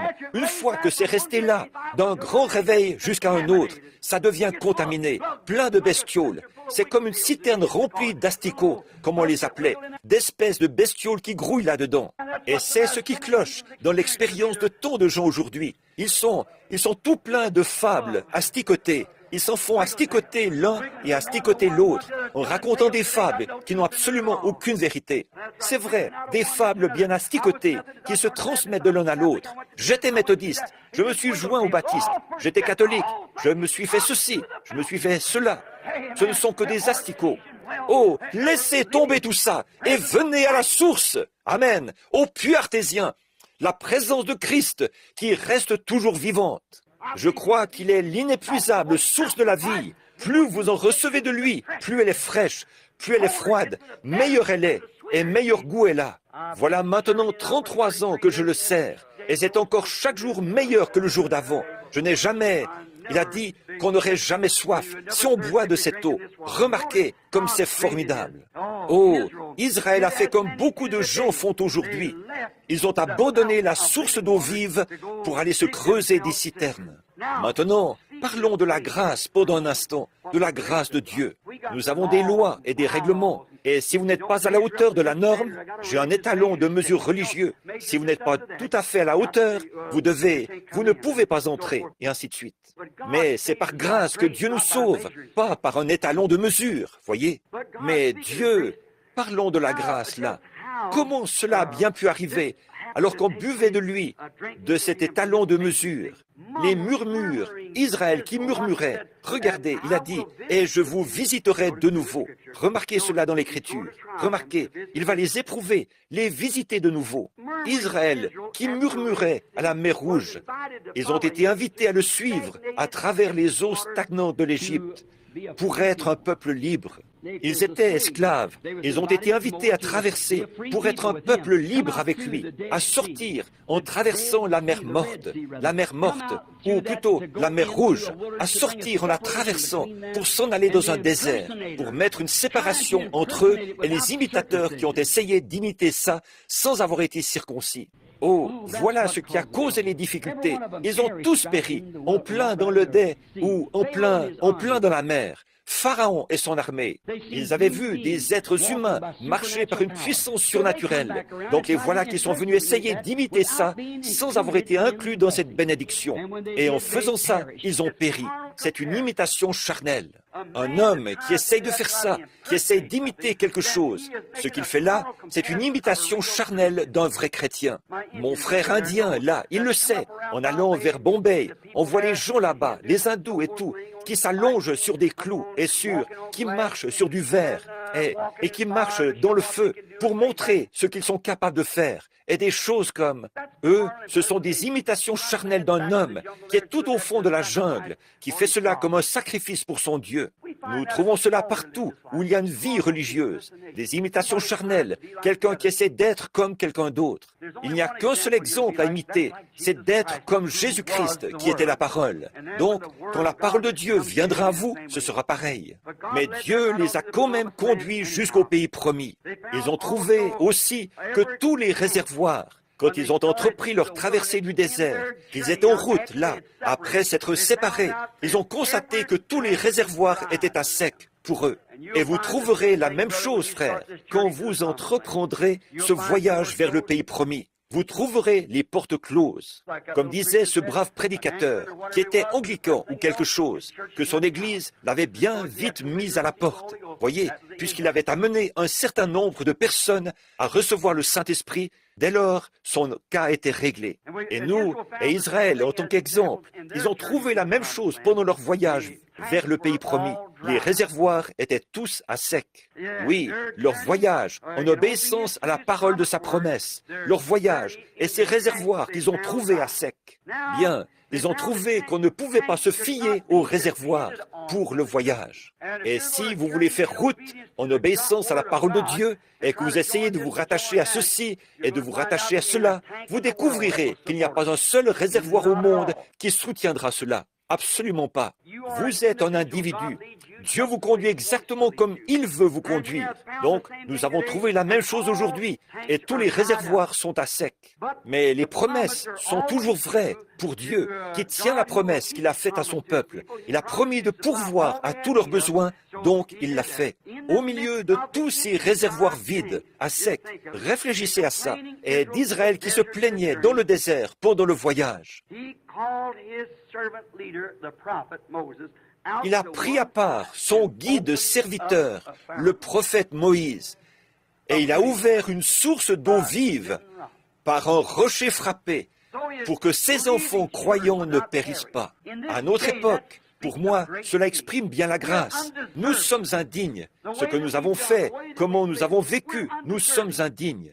Mais Dieu, à notre époque, comme ici même, ce matin, regardez, pour les méthodistes, les baptistes, les presbytériens, les catholiques et tous, il a ouvert une source.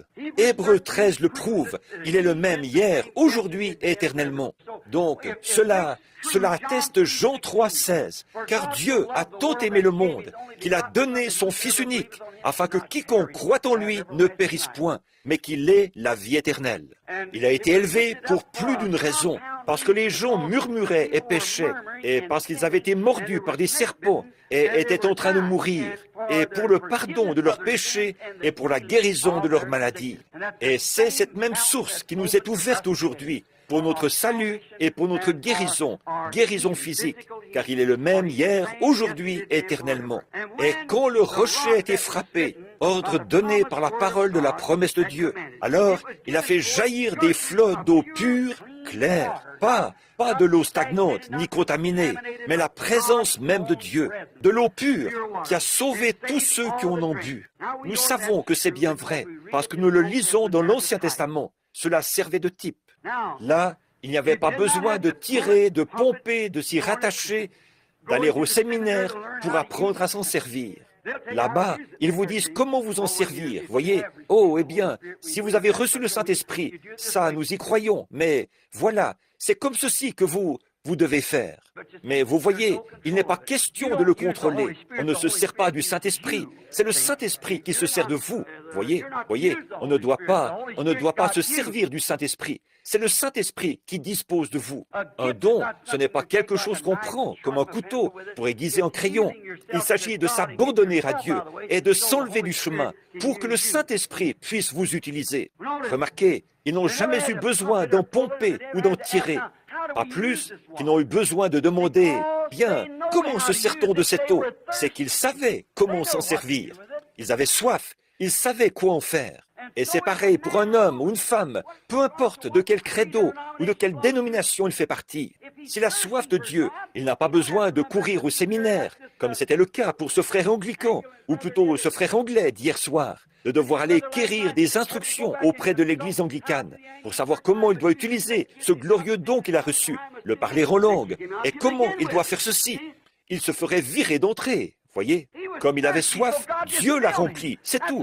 Il n'y a pas à chercher plus loin. Il s'agit d'avoir soif, et là, il remplit. Voilà. Il n'y a pas besoin de soumettre cela à un contrôle, que quelqu'un vous dise ce que vous devez en faire. Dieu conduit chaque individu selon ce qu'il veut de vous. Vous êtes un individu, vous-même. Vous faites partie de Dieu. Personne ne peut prendre votre place. Il n'est pas question de devoir aller vers quelqu'un, dire là qu'il faut que j'en fasse ceci ou qu'il faut que j'en fasse cela. Non, monsieur, Dieu l'utilise comme il l'entend. Quand vous avez soif, vous savez bien qu'il faut boire. Et si vous avez soif ce matin, buvez-y, c'est tout ce que vous avez à faire. Dieu avait pourvu d'une voie pour étancher leur soif. Les enfants assoiffés pouvaient avoir librement part à lui. Et Dieu a pourvu d'une voie pour tous les hommes et femmes qui ont faim et soif ce matin. Peut-être qu'il y a ici des gens qui n'ont pas encore reçu le salut. Il y a ici des gens qui sont sur le point de recevoir le salut. Il y a ici des gens qui sont des membres d'église. Vous voulez agir comme il faut, mais vous buvez en réservoir. Ils ne vous diront jamais ces vérités. La seule chose à faire, c'est venir, vous emparer de la promesse de Dieu et venir à cette source. Et alors, il étanchera la soif. Celui qui boit cette source n'aura plus jamais soif. Remarquez là, comment il a libéré les siens qui ont reçu cette eau par la grâce et non par un système ou une citerne d'instruction. Il confirme que sa parole est une source de vie. Combien d'entre vous ici savent que vous avez reçu la vie quand vous avez pris cette parole et son eau? Vous savez vraiment que vous avez reçu la vie. Eh bien, nous allons prendre, disons, encore un exemple ou deux, et ensuite je terminerai très bientôt. Je crois que je me suis retrouvé avec ce bouton quelque part. Mais remarquez, je parle longtemps, mais ce n'est pas mon intention. Écoutez, prenons comme exemple quelques personnes. Prenons la femme à la citerne de Jacob, un puits creusé. Voilà, elle était là. Cette femme n'avait rien connu d'autre que cette citerne. Elle venait là chercher son eau. Et là-bas, appuyée contre le puits, elle a trouvé, au milieu de ce petit décor, un homme assis là, un juif. Elle était samaritaine. On est dans la ville de Sichar. Et voilà que cet homme, ce juif, dit une parole inhabituelle à cette femme. Il dit, « Apporte-moi à boire. » Là, elle a dit, « Nous avons une ségrégation. Ce n'est pas bien que tu me demandes quelque chose comme cela, puisque tu es juif et moi samaritaine. » Il a dit, « Mais si tu savais à qui tu parles, c'est toi qui me demanderais à boire, et je te donnerais de l'eau que tu n'aurais pas besoin de venir boire à cette citerne. Ce serait une source d'eau qui jaillirait en toi. » Remarquez, quand elle a vu la preuve que cela était bien la vérité, d'abord, n'importe quel homme aurait pu dire cela. Mais elle a dit, « Vous dites qu'il faut adorer à Jérusalem, et nous adorons sur cette montagne. » Il a dit, « Le salut vient des Juifs. Nous savons ce que nous croyons. » Mais il a dit, « Je vais te dire une chose, à peu près ces mots. Ce n'est ni sur cette montagne, ni à Jérusalem. Car l'heure vient où les hommes adoreront Dieu en esprit et en vérité, car ce sont là ceux que le Père demande. Il a dit, va chercher ton mari et viens ici. Regardez bien, c'est ici que cela a été prouvé. C'est ici qu'il a été démontré à quelle source elle se trouvait. Il a dit, va chercher ton mari et viens ici. Elle a dit, je n'ai pas de mari. Il a dit, tu as dit la vérité. Voyez, cela avait l'air d'être en contradiction flagrante avec ce qu'il venait de lui demander en disant, va chercher ton mari. Elle a dit, je n'ai pas de mari. Il a dit, tu as dit la vérité. Il a dit, car tu en as eu 5, et celui avec qui tu vis maintenant n'est pas le tien. Remarquez bien cette femme, comme elle était différente des prêtres de l'époque. Les prêtres de l'époque avaient vu la même chose se produire. Et ils avaient dit, c'est un démon, de la télépathie ou Belzébul. Voyez, ils n'ont pas reconnu que c'était là ce que la parole avait promis. Mais cette petite femme était mieux versée dans les Écritures que n'importe lequel des prêtres. Elle a dit, Seigneur, je vois que tu es prophète. Cela fait 400 ans que nous n'en avons pas eu depuis l'époque de Malachie. Mais elle a dit, nous en attendons un, et nous savons qu'il y en a un qui doit venir, le Messie. Et quand il viendra, c'est cela qu'il fera. Jésus a dit, c'est moi. Amen. Vous avez remarqué, elle a laissé sa cruche à la citerne de Jacob. Elle s'en est allée dans la ville en courant, remplie d'un puits artésien. Elle avait vu cela être parfaitement confirmé. Il était cette source de vie. Je vous la présente. Elle a laissé cela quand il a été prouvé qu'il était la parole de vie. Elle a laissé cela. Elle avait découvert que ce même rocher qui avait été frappé dans le désert était là, bien présent, et c'était prouvé. Je dis ceci, le même Dieu qui était là autrefois, celui dont nous parlons tellement, il est présent ici, maintenant. Pas par une compréhension théologique, mais par une connaissance personnelle, la confirmation de ce qu'il avait promis, qu'en ces derniers jours, il allait répandre le Saint-Esprit sur son Église. Il n'est pas un « j'étais », il est toujours le « je suis », au présent, toujours. Là, la citerne avait perdu son goût, et c'est la même chose pour tout homme qui entre dans la puissance de Dieu par le baptême du Saint-Esprit. Les systèmes de dénomination perdent leur saveur.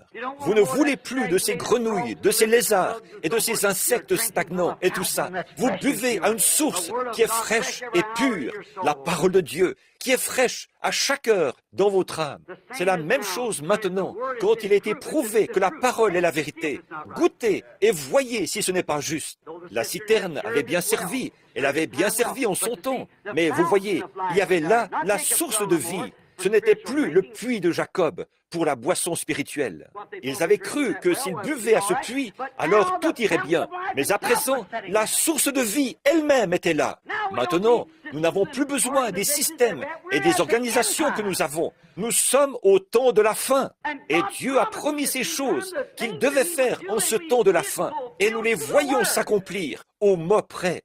Nous entendons les responsables de la puissance militaire se lever, tout tremblant, et dire que quelque chose est sur le point d'arriver. Nous avons conscience que le Saint-Esprit nous prévient que quelque chose est sur le point d'arriver.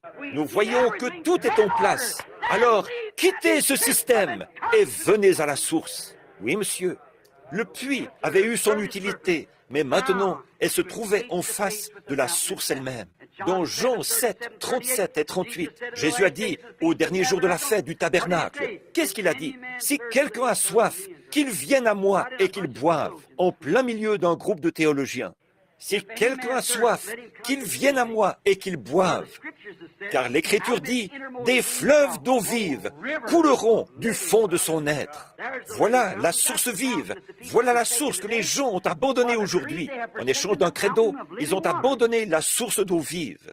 Permettez-moi de vous le présenter. Pour moi, et je termine, pour moi, il est cette source qui a sauvé la vie d'Agar et de l'enfant quand ils étaient mourants dans le désert.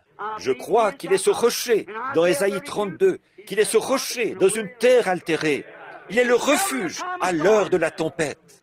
Zacharie 13, il est la source ouverte dans la maison de David pour le péché. Je crois qu'il est cela, pas vous? Dans le psaume 36, 9, il est la source de vie de David. Il est les eaux paisibles de David et les verts pâturages. Il est l'eau au bord du ruisseau pour David. Dans Genèse 17, il est le saint nourricier d'Abraham, El Shaddai. Alors que sa vigueur l'avait quitté, il allait quand même. Dieu l'avait dit, moi, un homme de 100 ans, comment cela va-t-il se faire? Je suis vieux, ma femme est vieille, comment cela peut-il se faire? Il a dit, je suis El Shaddai. Or, El, c'est le, et Shaddai, c'est saint, et Shaddai est au pluriel, ce qui veut dire, je suis le Dieu qui a des seins, comme un bébé qui pleure, qui est malade, sa force l'a quitté, et s'appuie sur le sein de sa mère, et tète jusqu'à retrouver ses forces. C'est sûr, pas seulement une fois qu'il tète, il ne pleure plus. Au sein de sa mère, il est satisfait pendant qu'il tire sa force.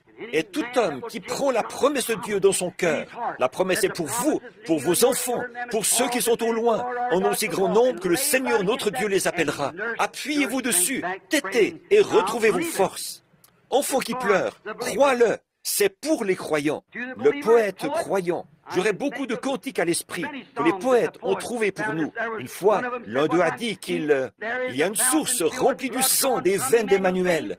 Tout pécheur plongé dans ce flot est lavé de tout péché.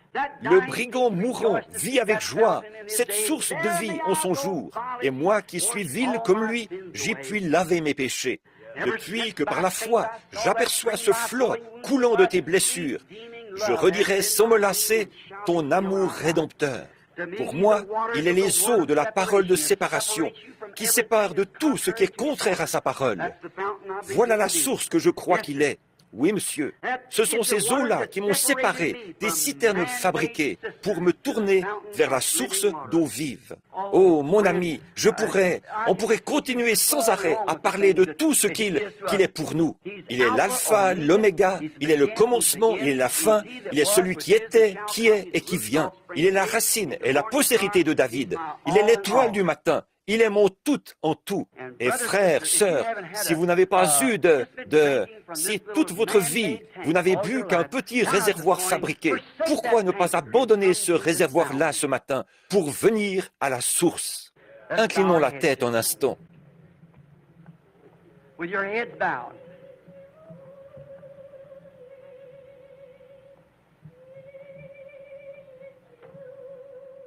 Pendant que vous avez la tête inclinée, To my opinion, there à are mon avis, l'appel à l'autel. Combien là? J'étais mal à l'aise de ce que je vous retenais trop longtemps, ce qui m'a fait apporter un message décousu. Mais je crois que le Saint-Esprit désire que vous saisissiez ce que je veux dire.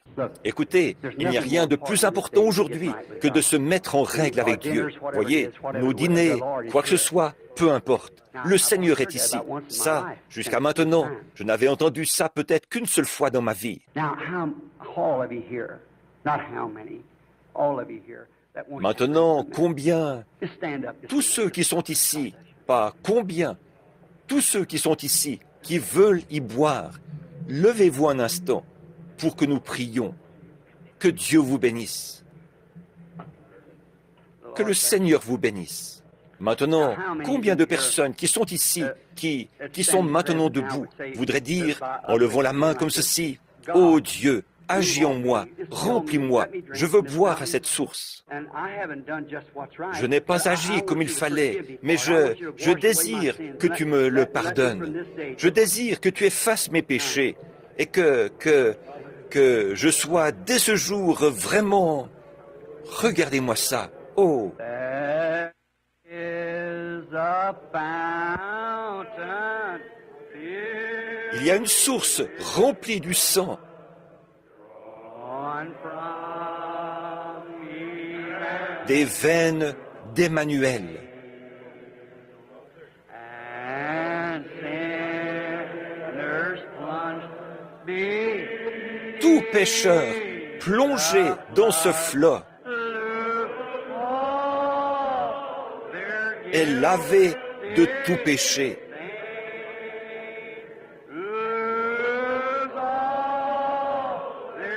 Est lavé de tout péché.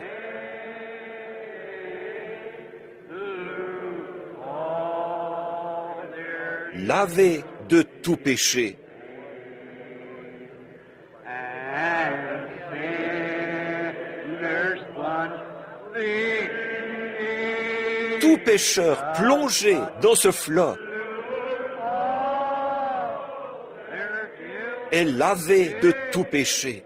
Alors maintenant, vous qui êtes un croyant chrétien, qui avez accepté Christ comme votre sauveur personnel, mais qui n'avez pas encore... Bon, si vous ne l'avez pas encore fait, voilà la source, la seule que je connaisse. C'est cette source qui vient des veines d'Emmanuel. Bien, et si vous êtes nombreux ici c'est exactement comme je disais l'autre soir, en parlant de l'aiglon, qui se promenait dans la basse-cour avec les poulets. Il n'avait jamais rien connu d'autre que les poulets, mais il savait qu'il y avait quelque chose en lui qui était différent des poulets. Et puis, sa mère est venue à sa recherche, et elle a crié depuis les hauteurs. C'était un appel d'aigle. Voyez, il fallait qu'il soit un aigle au départ, sinon il n'aurait jamais reconnu cet appel. Voyez, il faut qu'il y ait quelque chose là qui soit fécondé, sans quoi ça ne pourra jamais produire la vie. Et si la semence, la parole de Dieu est en vous, le Saint-Esprit est ici en ce moment pour féconder cela et pour vous en faire vivre la réalité. Combien de personnes ici n'ont pas reçu le baptême du Saint-Esprit? Voulez-vous lever la main? Partout, où que vous soyez, en toute honnêteté, si vous n'avez pas reçu le Saint-Esprit et que vous voudriez le recevoir, levez la main, où que vous soyez. Gardez la main levée quelques instants. Bien, je voudrais que vous, qui êtes près d'eux, qui les regardez, je voudrais que vous leur imposiez les mains, quelqu'un. Je crois que maintenant même, le Saint-Esprit va remplir chacun d'entre vous qui le désirez. Ne pensez pas à la nourriture qui est là-bas, dans la cafétéria. Pensons à cette nourriture qui est ici. Il s'agit de celle-ci. Celle-ci est la vie. Voyez, celle-ci est la vie. Maintenant, tournez-vous chacun pour vous imposer les mains les uns aux autres. Et ils leur imposèrent les mains. Bien, j'aimerais que vous priez pour la personne sur qui vous avez posé la main. Là, ne pensez pas à sortir, ne pensez à rien d'autre. Pensez seulement au fait que maintenant même, le Saint-Esprit est ici pour remplir chaque individu. Ouvrez votre cœur. Videz-le de toute l'eau de citerne et dites, ô source de vie, entre en moi, remplis-moi, ô Seigneur Dieu, de ta bonté et de ta miséricorde. Seigneur Jésus, source inépuisable, je te prie, ô Dieu, de remplir chacun d'eux. Puisse le Saint-Esprit descendre ici. Je prie, ô Dieu, que nous oublions tout le reste, que le Saint-Esprit descende au milieu de nous en ce moment et qu'il nous donne ces eaux de la vie gratuitement, partout. Accorde-le, ô Dieu. En ce moment, la prière et les cantiques se poursuivent, se fondent ensemble, Seigneur. Et nous savons que c'est ta présence divine. Nous voulons venir à la source. Nous voulons le véritable, l'authentique baptême du Saint-Esprit. Seigneur, ces gens prient pour le recevoir. Je prie qu'à l'instant même, ils soient remplis de cette bonté de Dieu. Accorde-le, ô Dieu. Exauce la prière de tes enfants. Puisses-tu descendre sur leur être. Puisse la puissance de Dieu et le Saint-Esprit les envahir. Accorde-le, ô Dieu. Oh, combien nous te remercions pour le rafraîchissement, pour la présence du puissant Dieu du ciel au milieu de nous. En cette heure de midi, Seigneur, nourris-nous. Seigneur, nous voulons la nourriture de ta table. Nourris-nous, Seigneur, maintenant même. Nourris nos vies du Saint-Esprit. Nos âmes affamées et desséchées ont soif. Comme tu l'as dit dans l'interprétation du chant, que l'eau se répandrait sur une terre altérée. Que cela se produise, Seigneur. Que tes paroles se manifestent dans le cœur de tes enfants. Des eaux sur une terre desséchée, altérée.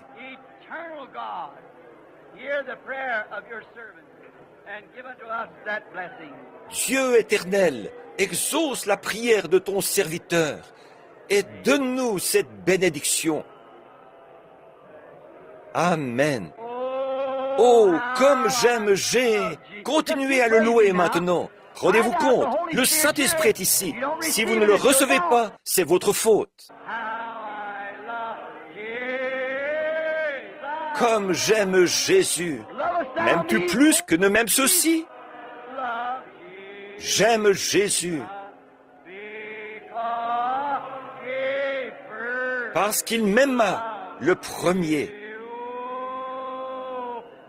Oh, comme j'aime. Que Dieu soit loué. Oh, comme j'aime. What if he comes Et just- s'il venait à l'instant?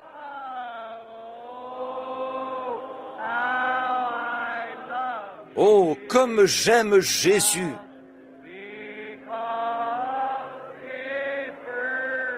Parce qu'il m'aima le premier. Never forsake. Je ne puis l'abandonner. Never forsake. Je ne puis l'abandonner. Never forsake. Je ne puis l'abandonner. Parce qu'il m'aima le premier. Wonderful. Merveilleux, merveilleux. Jésus est pour moi. The counselor. Le conseiller tout-puissant, prince de la paix. Oh, il me sauve. Il me garde à lui pour jamais. Merveilleux est mon sauveur, mon Dieu, mon... Chantons-le pour lui maintenant. Merveilleux, merveilleux. Jésus est pour moi. Conseiller, tout-puissant, prince de la paix. Oh, il me sauve. Il me garde à lui pour jamais. Merveilleux est mon sauveur, mon Dieu, mon roi. Tous ceux qui ont ce même sentiment, dites Amen. Oh, Alléluia. Je vois des gens y parvenir maintenant, recevoir le Saint-Esprit. J'étais perdu, je suis sauvé, plus aucune condamnation. En Jésus, je suis libre, j'ai un plein salut. Il me sauve, il me garde loin de tout péché. Merveilleux est mon sauveur. Gloire à... Levons les mains maintenant et louons vraiment. Oh, merveilleux, merveilleux, Jésus est pour moi. Conseiller tout-puissant, prince de la paix. Oh, il me sauve, il me garde à lui pour jamais. Merveilleux est mon sauveur, mon Dieu, mon roi. Do you love him? Oh, wonderful. Vous l'aimez? Oh, merveilleux! Gloire à cette source remplie de sang, où les pécheurs perdent toute peur des hommes, toute condamnation, où ils se retrouvent libres en lui. Alléluia! Oh là là, c'est vraiment merveilleux. Maintenant, pendant que nous le rechanterons, si vous voulez bien, que tous les méthodistes, les baptistes, les catholiques, les presbytériens et tout, pendant que nous chantons merveilleux, Jésus est pour moi, retournons-nous pour nous serrer la main, avoir une bonne communion entre nous. Vous savez, c'est ce que j'aime, moi. Allez-y, chantons-le en le faisant maintenant. Oh, wonderful. Oh, merveilleux, merveilleux, Jésus est pour moi.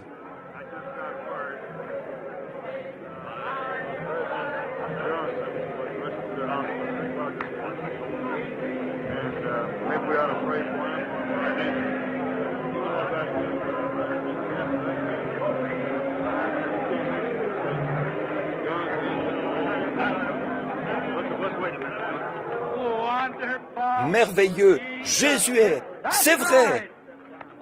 Oh, conseiller, tout-puissant.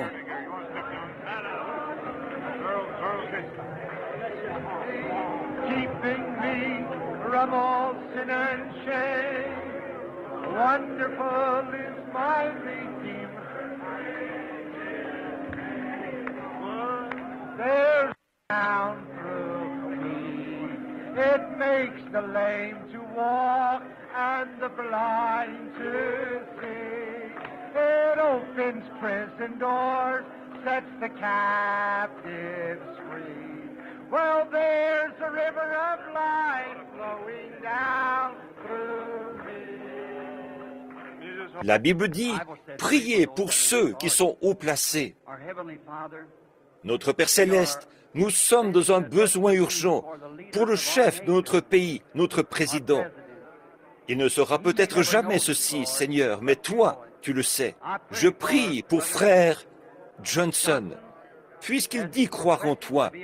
Et Père, d'après ce que nous avons compris, il aurait été frappé par une crise cardiaque. Je te prie, ô Dieu, d'épargner sa vie, car nous sommes en pleine crise nationale en ce moment. Que ton esprit descende sur lui, Seigneur. Et maintenant même, à l'hôpital, où qu'il se trouve, que ton esprit descende dans cet hôpital Walter Reed et touche son corps pour épargner sa vie. Seigneur, cet homme est soumis à une grande pression, une pression plus grande que nous ne pouvons le concevoir. C'est pourquoi nous prions, ô Dieu, en tant que croyants et en tant que membres de cette nation, nous prions pour notre chef, pour que tu lui accordes un prolongement de vie en cette heure grave, au nom de Jésus-Christ. Amen.